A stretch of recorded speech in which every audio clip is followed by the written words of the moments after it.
Happy kitchen চ্যানেলে সবাইকে স্বাগত। আশা করি সবাই ভালো আছে। আজ আমি তোমাদের সঙ্গে শেয়ার করব রুই মাছ পোস্ত সর্ষের কালিয়া। প্রথমে আমি এখানে সর্ষে পোস্তকে ভিজিয়ে রেখেছি, তারপর নুন হলুদ দিয়ে মাছটাকে সাদা তেলে ভাজা করে নিয়েছি।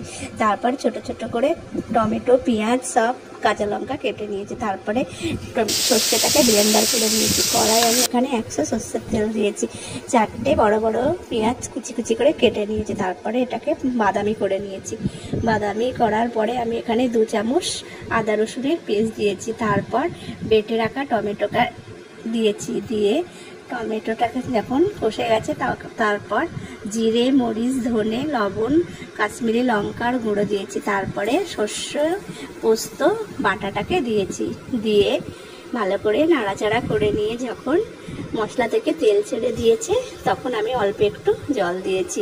জল দিয়ে ভেজে রাখা মাছগুলোকে দিয়ে উপরে গরম মশলা ছড়িয়ে দিয়ে গাইজ আমার চ্যানেলকে লাইক অ্যান্ড সাবস্ক্রাইব করো। যারা করেছে শুভেচ্ছা, যারা করোনি প্লিজ প্লিজ প্লিজ